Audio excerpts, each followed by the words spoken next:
everybody. Welcome to 2023. What a hell of a way to die, and what a hell of a month it's been.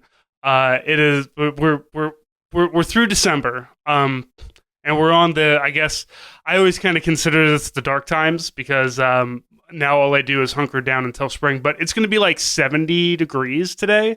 And for those of you who are not Midwesterners, you don't understand that sometimes in January it'll just be 70 degrees randomly.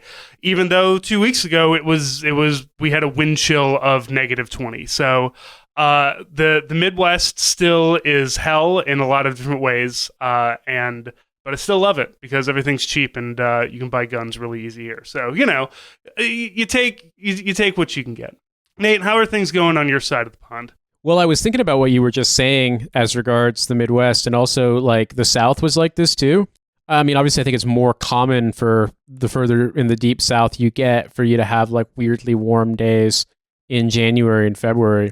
But I can recall in the span of 2 or 3 weeks, us having days in Columbus, Georgia, where Fort Benning is, where it's like 68, 69, 70 Fahrenheit. And then like 3 weeks later, it's like 15 Fahrenheit. You definitely would get wild swings in that part of the country. I mean, the Florida Panhandle gets wild swings like that. As anyone who went to Ranger School in winter can attest to, I went in January, and during our training phase, it was basically 65 and sunny the whole time. And then we got to the field, it was like 33 and rainy. And God, that almost cold, almost freezing cold rain is so unbelievable, man. It's so shitty. Yeah. 35 degrees and rainy is like the worst. There's nothing you can do. There's just you're just miserable.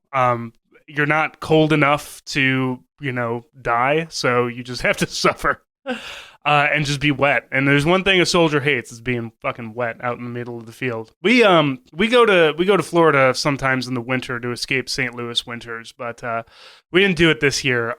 We had my kitchen sink shit the bed, so we've got to deal with that. 2 days before Christmas, I dropped something into the garbage disposal, and I think that's fine. I can take the garbage disposal off and I can fish it out. But when I did that, the drain pipe that goes into the wall, which is lead, and original to the house, which means that it's probably like 60 years old at this point, basically just disintegrated. And so we got a guy to come out, and he took a look at it, and he's like, "Yeah, we're gonna have to, you're gonna have to remove the cabinets, and we're gonna have to get into the wall and replace all the lead with PVC."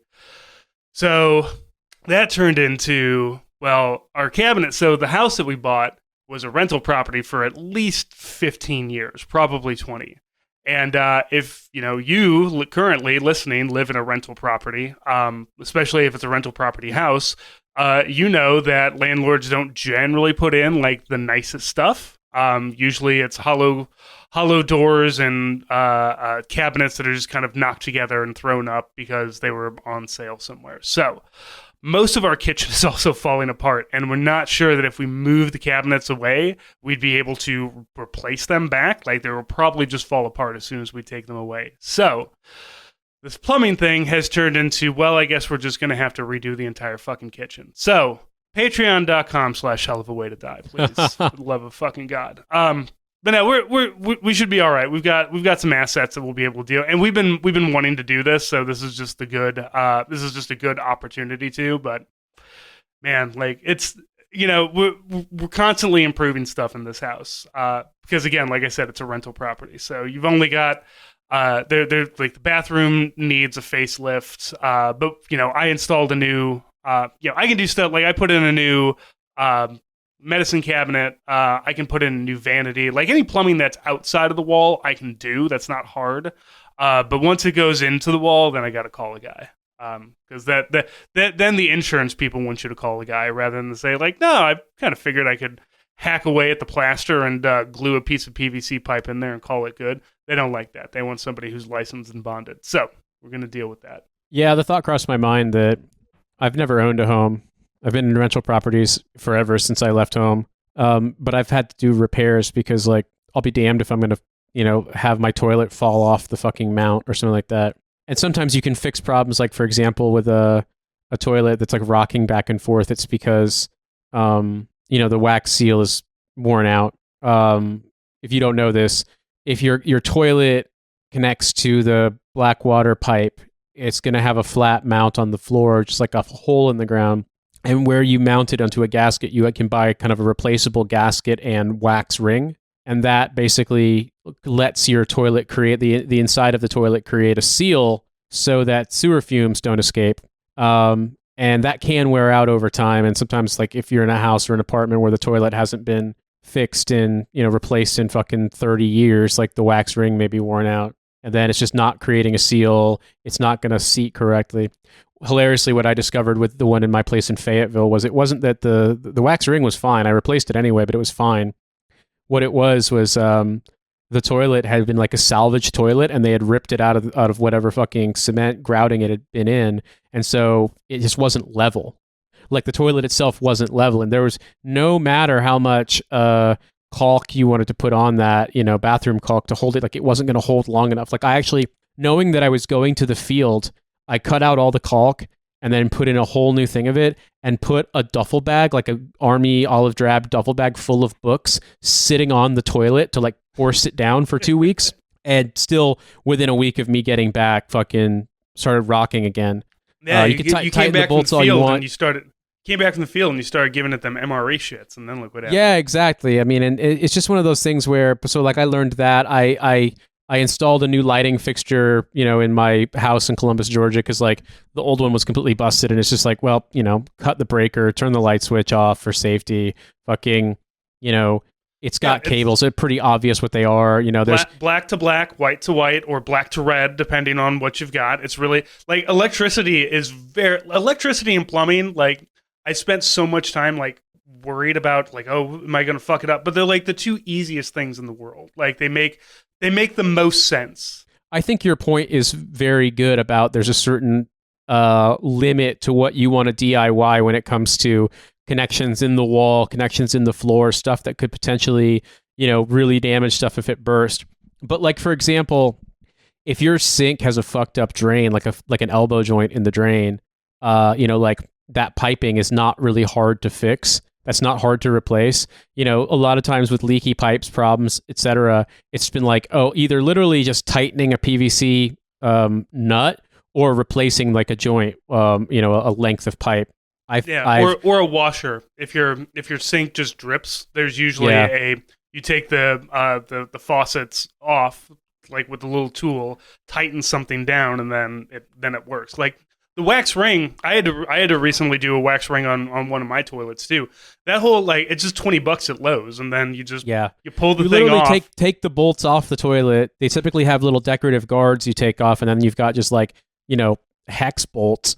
Yeah. Take them off with a like a wrench or a socket wrench, a monkey wrench, something like that, and then or if they're screws, with a screwdriver, and then literally just pull the toilet out. Like you don't have, as long as you turn the water off and you've drained the tank, like you don't even have to fucking, like if you're just replacing the wax ring, you don't have to disconnect the water pipes normally, like unless they're really rigid. Like normally they're, or if if you need to move the toilet like completely out of the way, which is fine because there's only one like water line that goes to your toilet anyway, so exactly. You just disconnect it. Yeah, I mean, and if you've ever dealt with doing something like hooking up a bidet seat or a sprayer or something, it's the exact same thing. You just disconnect a pipe, like like a line. It's very easy. And like this is all really simple, and we're probably even using incorrect terminology because like we're not trained, we're not schooled, we're not licensed. But like if you've done this stuff enough, you realize that a lot of it is very simple. I had to basically deal with a really jammed up drain that hadn't been cleaned in forever, and so I just wound up going under the sink, taking out the shelving, taking everything out of it, uncapping basically two ends of like locking plastic like nut connectors for PVC piping, and then taking that elbow joint out and just fucking cleaning it with a brush and getting all this gross shit out of there, and then putting it back, and now it works fine. Of course, now the plunger, like the thing for the drain stopper is fully destroyed. Like I don't know what's wrong with it. It's like corroded. So I'm going to have to if I cared, I would get a new one, but I don't because we're going to be moving. But this house, dude, oh my God, I am living in landlord fucking bacchanal in terms of them doing stupid bad work on things. I'll give you, like, I don't want to yammer too long, but I'll give you a little bit of backstory. So in December 2021, I was the only member of Trash Future who didn't go to this party held by a friend of Milo's, and I'm the only person from the cast who didn't get COVID at that party. And the reason I didn't go to the party was because we had a plumbing emergency. And Cynthia was like, I don't know what's going on, but I flushed the toilet and now toilet waste is coming out of the shower in the ensuite bathroom. And I was like, oh my God. All right, so put drain cleaner in, try to like reduce it. It's not going down, but it's not getting any worse. Can't use that toilet, can't use that shower. I can see now like water has seeped and it's stained the plaster and the ceiling of the downstairs. So like it's a problem. We don't know if it's going to get any worse. So call the landlady, tell them, hey, we're not going to the party. Sorry. Tell the landlady. And they bring out an emergency plumber the next day to fix the soil pipe because it's blocked up completely. He has to basically cut. This is very, very fun words in this episode. He literally has to cut what you would call a bunghole. Like he cuts. Imagine basically using a tool that like it's like a drill bit that basically cuts a circular hole in a big PVC pipe that you can then pull out. And he just basically put like a stopper and a bolt on that. So he now has the ability to get in and out of this pipe, even if the you have to remove it. And so he realizes there's a block. He basically said, well, there's a problem with the municipal drain. There's also the piping is not very well laid in your yard that goes to the municipal drain, but something else is going on here. Like this shouldn't be happening. And then then like an emergency plumber comes in the same guy. Take that again. And so he then goes and pulls out, because we have a kind of shitty bathtub because everything's cheap. So it's like a plaster bathtub and then like an access panel, and it's like it's all like a plastic liner. You know what I mean? Like it's like a plastic case around the actual ceramic or whatever the fuck tub. So it looks like a solid tub, but actually like you can get underneath it pretty easily. So he takes the plastic kind of fake cover out, and he's like, oh boy, well, there's your problem. So the pipe is running uphill from the toilet and ensuite shower in the other bathroom. Oh, that's not how water works. It's way too narrow of a diameter pipe for that amount of water. If you were running the shower and you flush the toilet, it would backflow. They also used a kind of locking gasket that, instead of it being like an actual lock seal, it's a kind of like gasket piping. And if the water pressure gets too bad on that pipe, it separates the gasket and it leaks. So in the best of circumstances, it's already running uphill, but in the worst of circumstances, it will leak. Something jammed up the black water pipe, and they couldn't figure out what it was, but they were able to kind of like break through it, using plumbing tools, and that stopped the kind of like the backflow out of the fucking shower and everything. So Cynthia can use that bathroom. She can use that toilet at least. She doesn't want to fucking ever use that shower again. I mean, like, I don't blame her. The shower had fucking shit running in it. Yeah. But until they fix the uphill too small pipe with the bad gaskets, you can't really run both at the same time if you wanted to. And this was in 2021. The landlady's known about this for forever. Like, nothing's getting fixed. Nothing's getting done. Like, just, it's you got your answer. Don't shit and shower at the same time. Well, thankfully we have another bathroom, but it's just one of those things where you're like, I'm pretty fastidious about cleaning. I'm pretty fastidious about using cleaning products like drain cleaners and stuff. Like, I do a pretty good job of trying to like keep stuff running. I have a steam cleaner, and it's like my favorite fucking toy now. I love using it to like clean the tiles and the bathroom fixtures and stuff. But like, okay, we finally got them to insulate the loft, but like that's not the chief problem of the cold house. It's that the windows are so badly installed they leak air. The stairs are like at a breakneck angle, and they're very badly put together. So like, I'm gonna have to go through when I have time and replace all of like the little kind of lip slats of the stairs and hit them with like a heavy duty, adhesive, because they keep popping off because they're so badly installed. And like, both me and Cynthia have tripped and fallen on these stairs before. We caught ourselves, but like, had we fallen hard, like it would have been very dangerous. Like, this is very funny. I'm sitting in the living room right now, and I can see there's these huge cracks that began to form in the wall in our bedroom. And I always wondered if this was the cause. And then when the landlady wanted to remortgage the house, she was having it appraised. I was proven right. They cut away part of the wall on the ground floor to enlarge the living room and shrink what's the guest bedroom for us. But that was a support wall. They didn't reinforce it. So like the walls are settling so bad now huge cracks are forming upstairs. So this house is basically collapsing on itself slowly. It's not dangerous it's going to collapse, but it's settling in a way that needs to be repaired. The floors need to be underpinned. All this stuff needs to be done. And when we rented this house in 2019, there was a listing for sale. Now, they hadn't managed to find a buyer, and I'm not surprised. But their opening price was £799,000, which is about $1 million right now, 1.1 maybe. But at the time was far more than that. It was like 1.2. And it's a 1,200 square foot house that's falling the fuck apart. It's not worth $1 million. But landlords, man, British real estate market, which thank God we're fucking leaving this country, and British landlords in general, man. I struggle to communicate it. And I've gotten pretty good at DIY, but there's also, I don't know if you've experienced this, man. There's a degree to which like you get good at DIY, but then you also just stop caring because you're like, it's not my fucking house.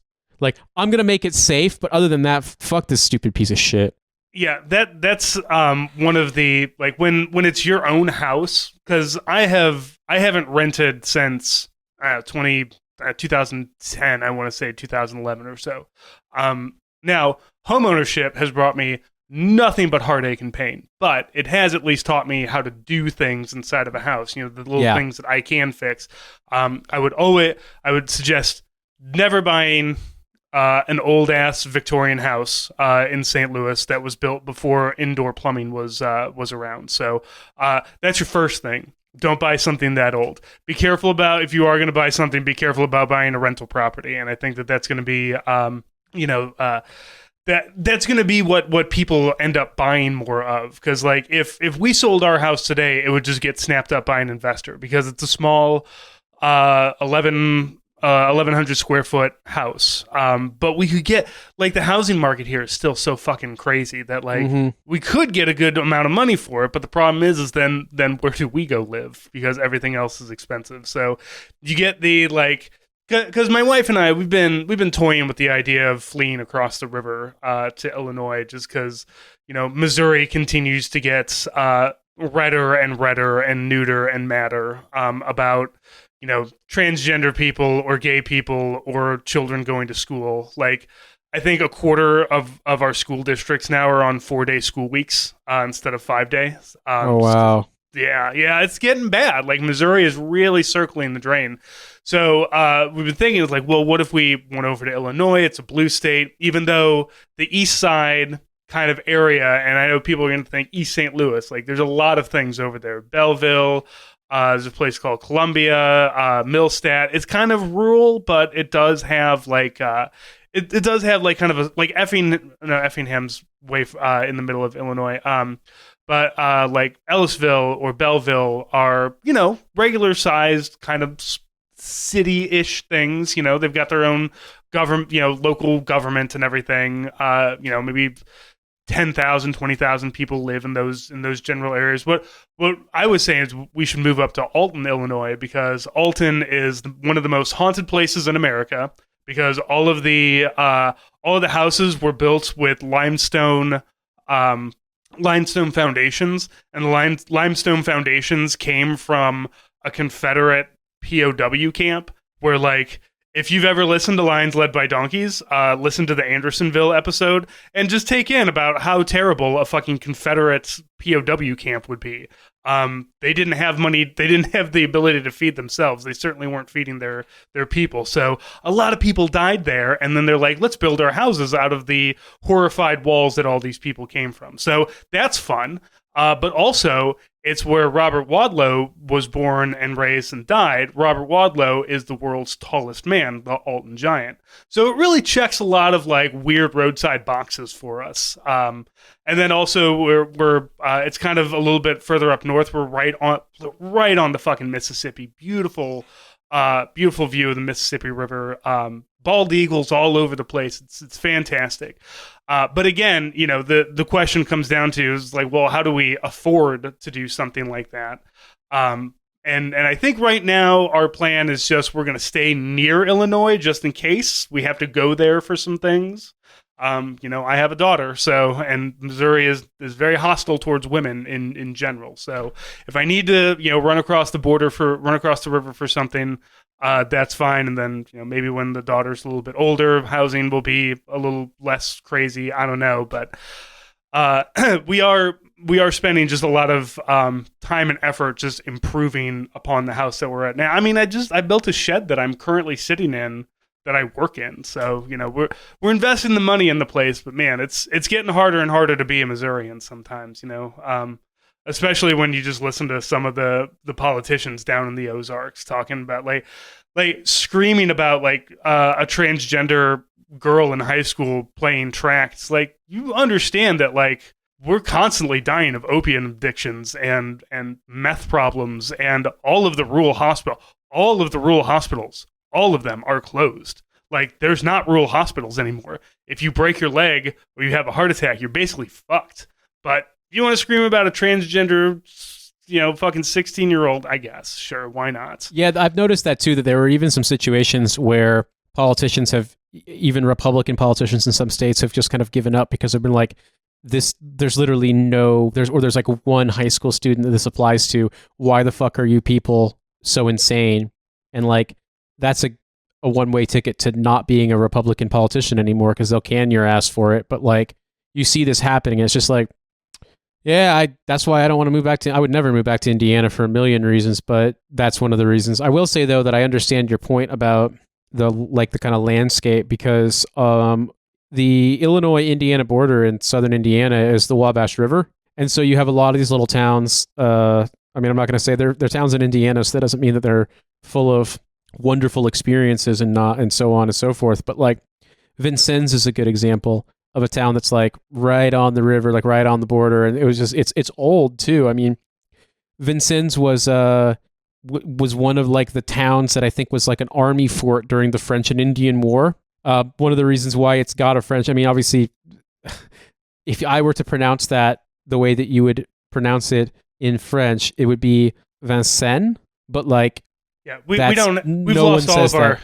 lost all of our French listeners at this point. They only have to listen to me like try to say Shoto or whatever that we have, the mangling that we've done of every French word around here. You're fine. But that's the thing, right? Is that like that area, like I know exactly the kind of landscape you're describing of like these kind of old river towns. You have them also on the southern border on the Ohio River, and some of those are even older because those were settled like long, long ago, by American standards. But, if you go like between Evansville and Louisville and towards Cincinnati on the Ohio River, like you have a lot of these old little towns. They're very, very pretty, but like they're still in Indiana.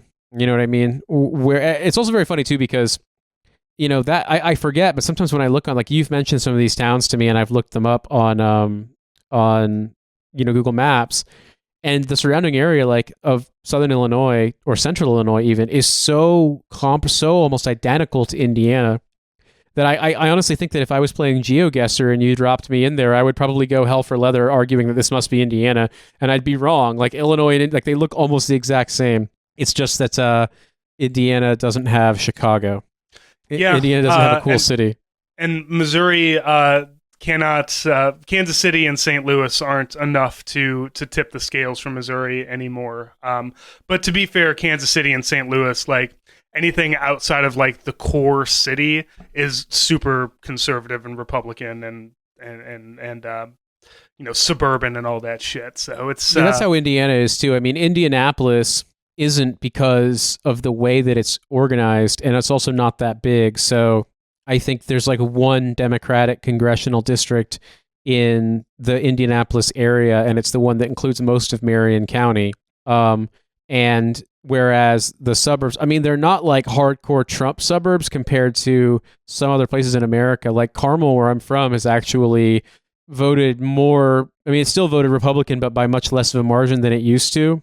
But like when you get outside of Indianapolis into places like, I don't know, fucking Mooresville, Franklin, especially even further out when you get into like Anderson, Muncie, Richmond, like it's just psychotic Trump country. Like a friend of mine was able to get COVID vaccinations and boosters for her and her kid and her partner because they all live in Bloomington. And while stuff was booked up in Bloomington, because that's like where the university is, basically the people in the clinic in Bloomington told them like, yo, just go outside of Bloomington, because any one of these counties outside of Monroe County, like no one's getting vaccinated. They're all insane. Like they're literally having to throw away vaccines by the case because no one's getting vaccinated or no one's getting boosted. And so they, my friend was just able to go and get their whole family handled that way, you know, probably in somewhere like, I don't fucking know, in like Ellettsville or maybe Martinsville, something like that. But they went outside, it just went outside the county and got it sorted out. I actually can't remember if Ellettsville is in Monroe County or not, but Missouri had this insane way of doing things where like, and they're doing it much the way that they're doing now that marijuana is legal in the state. You still have to get licensed, right? But instead of like just doing, okay, who wants to get licensed? You can get a license. Like we're gonna have a specific amount of licenses for, you know, this county, this county, this county. Every county gets the same amount of licenses.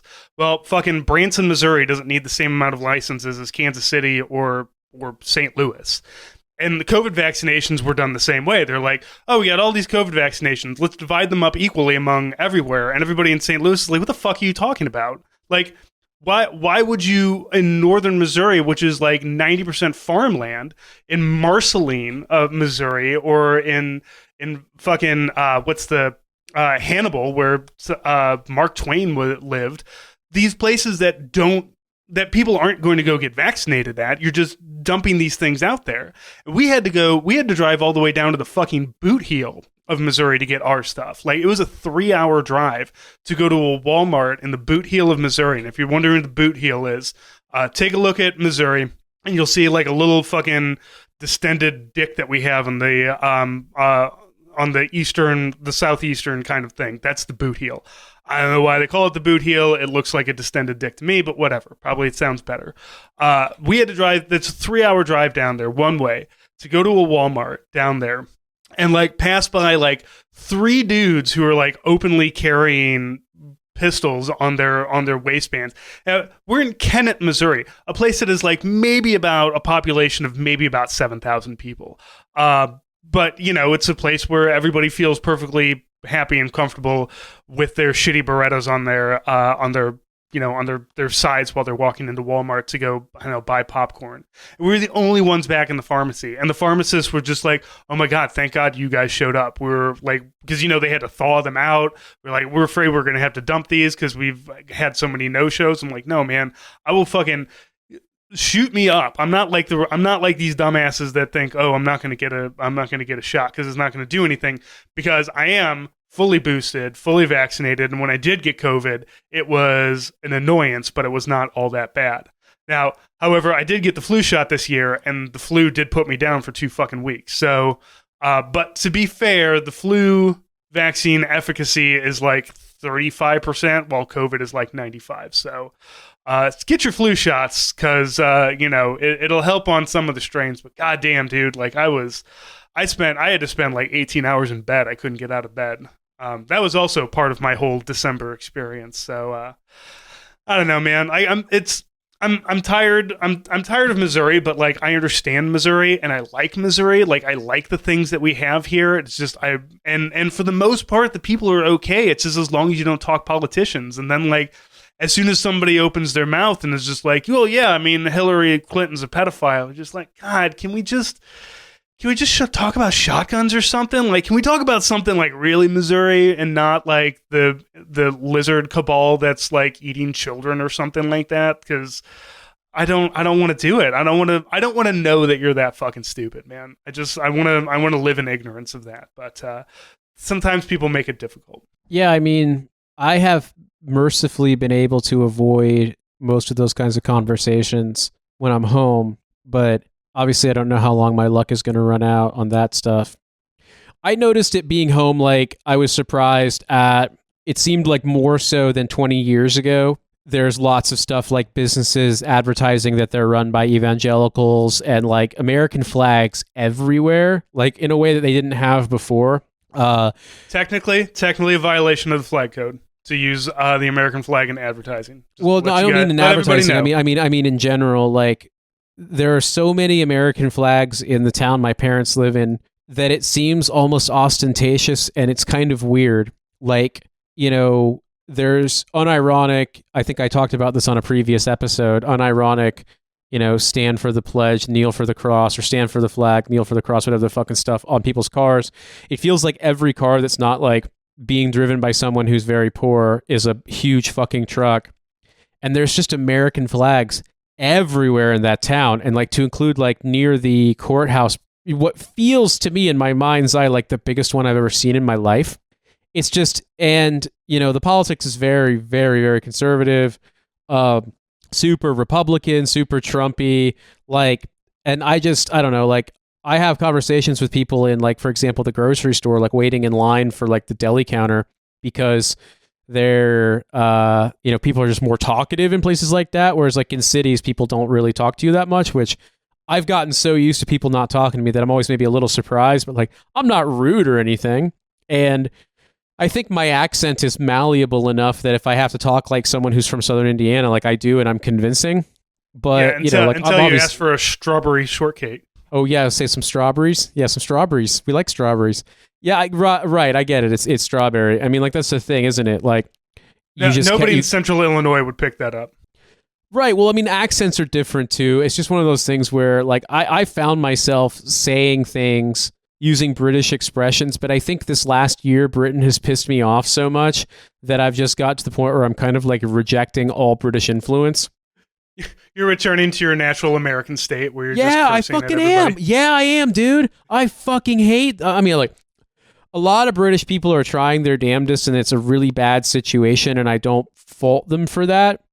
But there's a lot of people in this country are living in incredibly dire circumstances, and that's unfair. But I think the general, call it dominant culture in this country, the way it's kind of dictated to you by the news, in the sort of like ways elites communicate, in the kind of affect that advertising takes, that like television programs take, that, you know, advertising takes, it used to be a little funny and charming to me, and now I fucking hate it.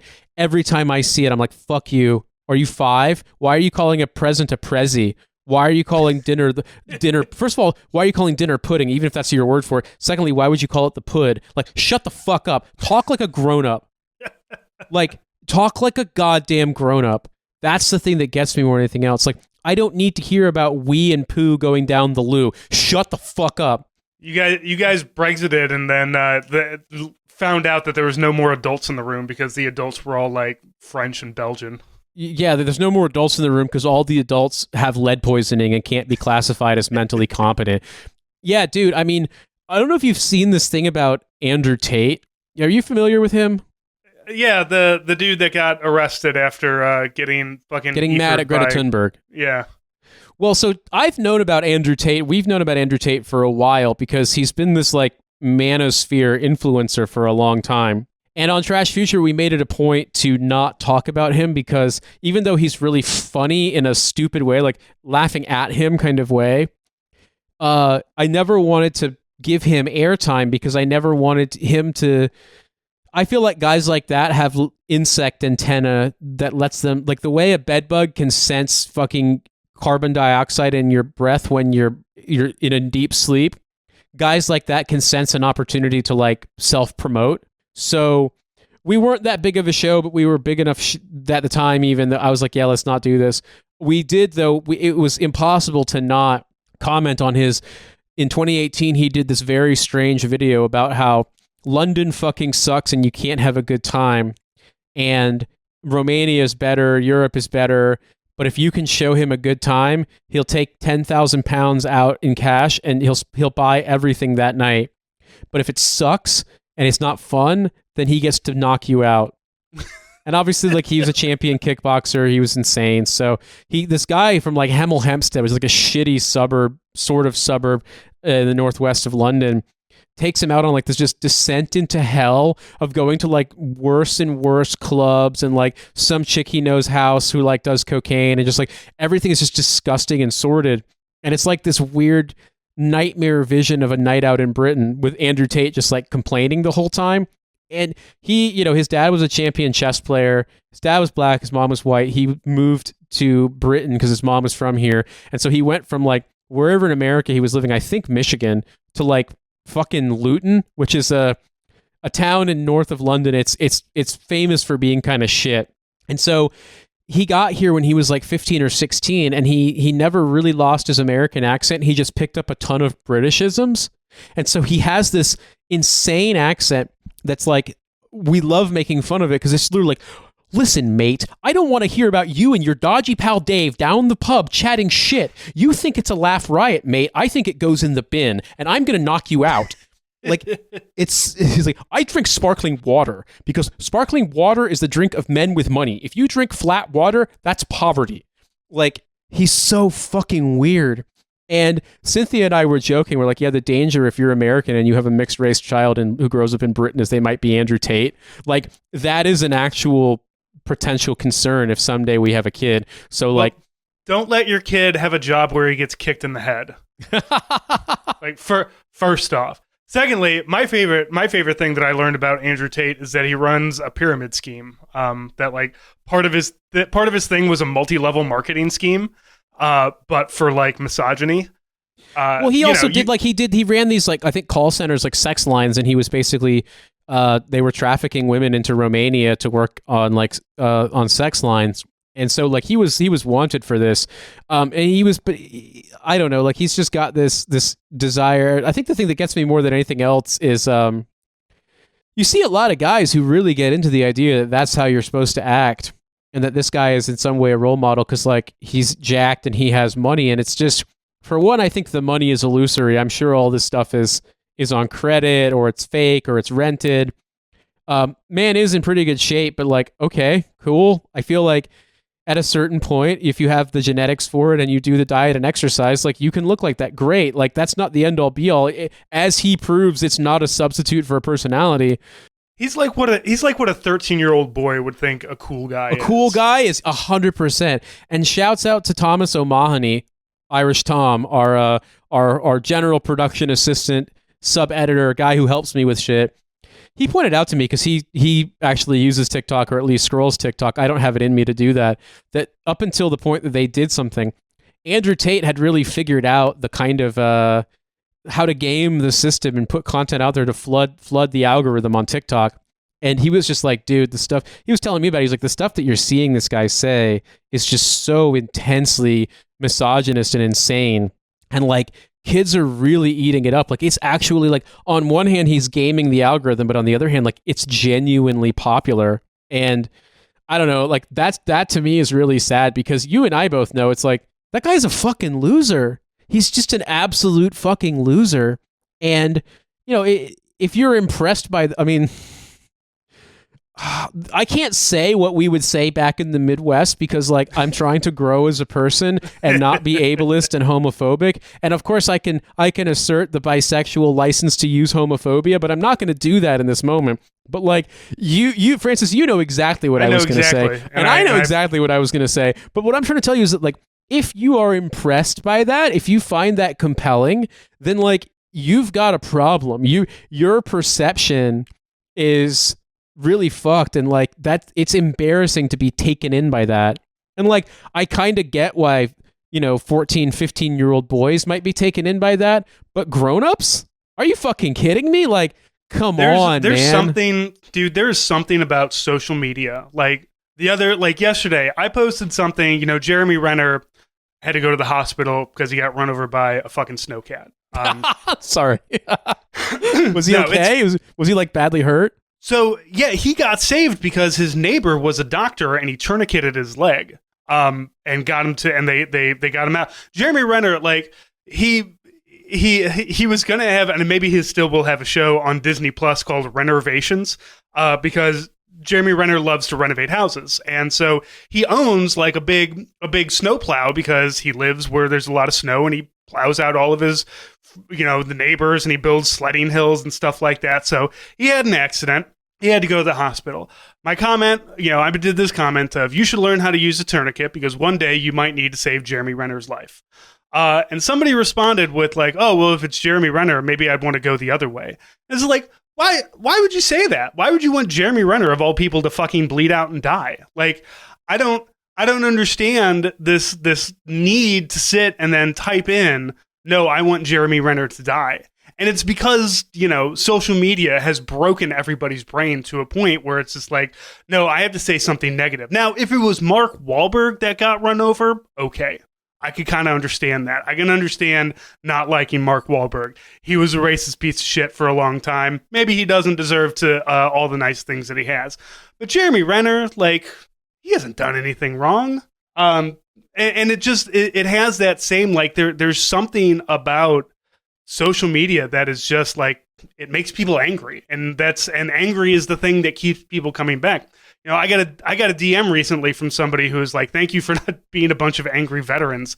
And like, you and I joke about how like, if we were right wing, we could make more money, but like, shit, dude, if we were just mad, we could make more money. Like if we were just constantly gaming this, like, I'm angry about things and here's the reason for it. Andrew Tate is, it's women or it's, soy or seed oil or whatever the fuck it is that makes you not a man. And really what's making you not a man is you're sitting there staring at fucking TikTok and not, reading a book or getting a hobby or something. Like consuming content is not a personality. And certainly parroting those things is not either. Now, I'm sure that we do not have very many Andrew Tate fans that also listen to us, so I don't think that we're going to exactly turn any tides here or anything like that, but just kind of keep in mind that the entire point of social media is a big Skinner box to make you like feel emotions that make you angry or something along those lines, and that's where all this shit comes from. Now this is not to say that I'm going to stop tweeting, because I fucking love Twitter.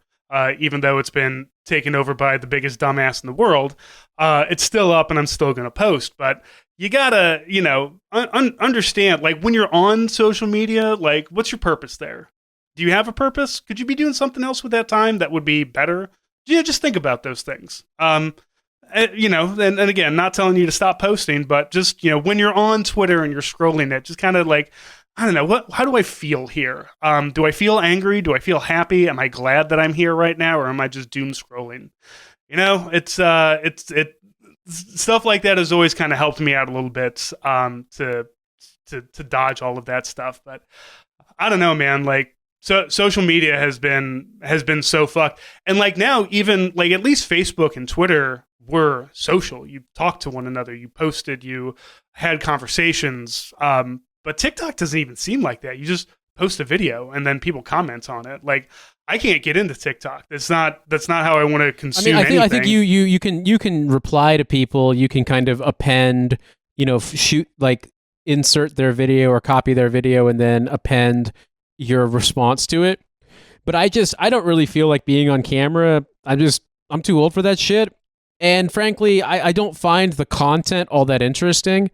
The good ones will eventually make their way to other platforms, and I just don't want to sift through that. I don't want to I just don't care. I'm not trying to judge people, but bro, I'm going to be 39 in September. I just don't care.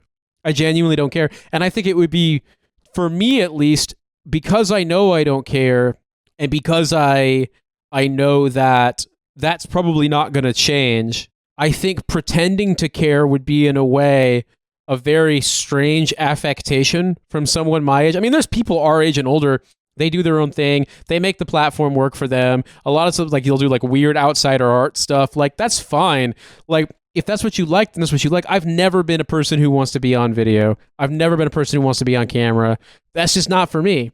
And, that's cool. Like I would think, if I think back to like what it was like, as a teenager in your early 20s, like before Facebook became a thing, being on forums, for example, like I can't really think of an equivalent, but I guess the best way I could describe it is like being a skateboarder. Like if someone was just into being a skateboarder and they were older and they like had been doing it for a while, and so like it was just a thing they were into, like, yeah, it's a little weird when they're fucking old, but like who cares? Like they clearly do it and care, and like it's a thing they're into. And like if they're not a weird person, people just kind of like respect that. But like if you're pretending to be into something, it's very weird, especially if you're like at a certain, call it a higher age than the normal age range for that kind of behavior. And so I don't know. I find it weird. If you're 40 and you want to take up skateboarding, go for it. I mean, I see a lot of skateboarders over 30 in London. I don't trust a skateboarder over 30 unless they're good. Like, I don't know. There's something weird about being a skater in your late 30s. So I just don't trust it. And I used to skate when I was a teenager. I just wasn't very good.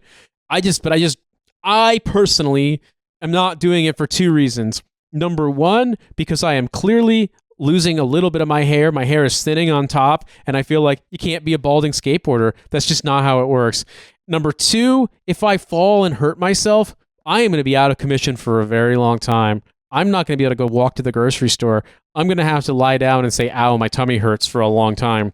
I don't want that shit in my life. Like, I one time strained my back by trying to step into the garbage can to tamp down some of the garbage to make it easier for me to tie the trash bag. And I exercise. I go to the gym. I lift. I run. Like, I don't need fucking I remember the kind of injuries I got on skateboards when I was 15.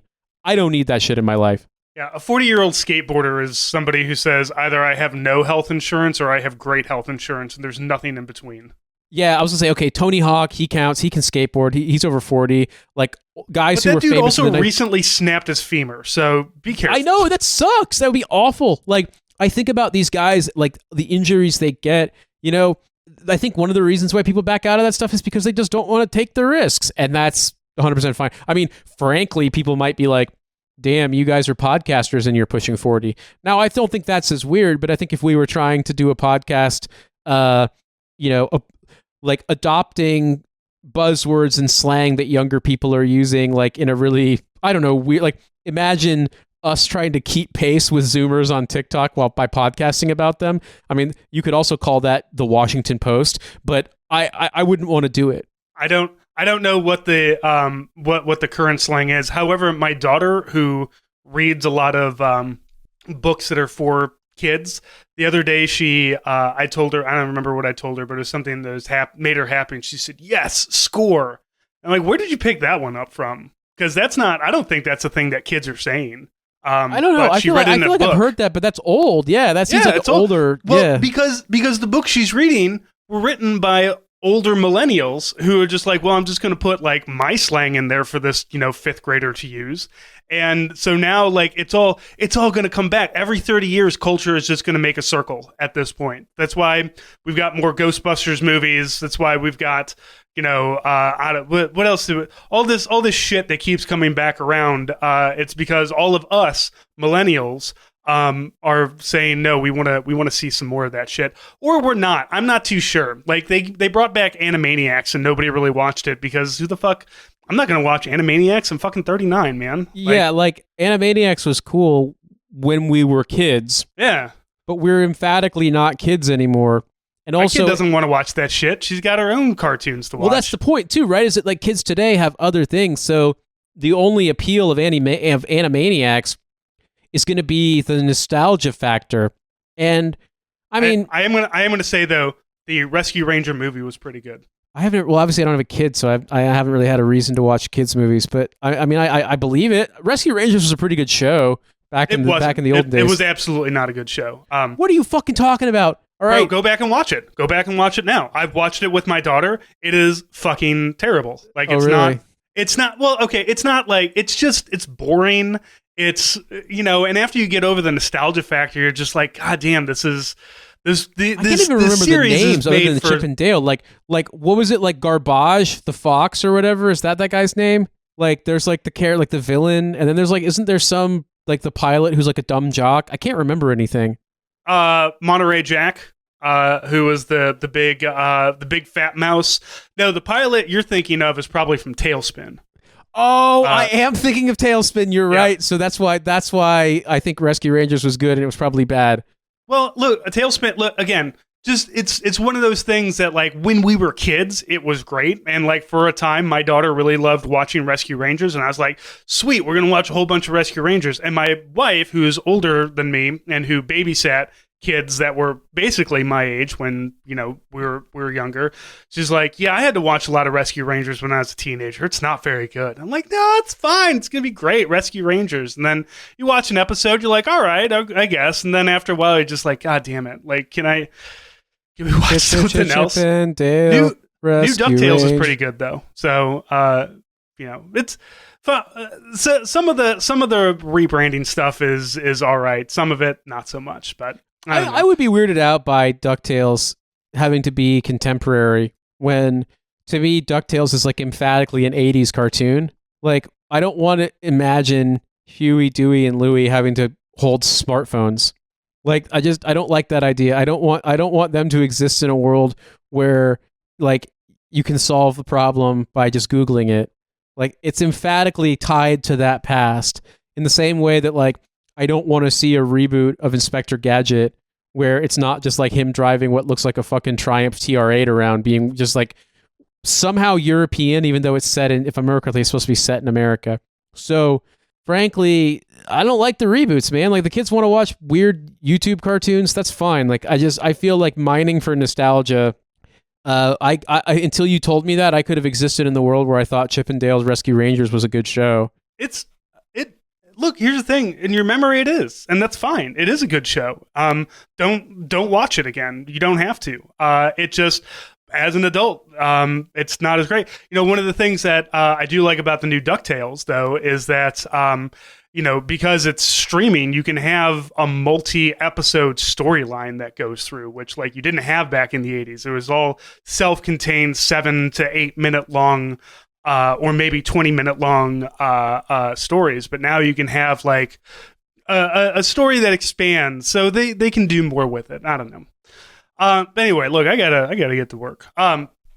Nate, Francis having a regular job, dude. Thank you again. It's been a wonderful time speaking with you. Always a pleasure. Always love doing dad chats. It's the new year, so and we're not fucking going anywhere because we still love doing this shit. So very happy to be doing more dad chats. Got some great interviews lined up coming up.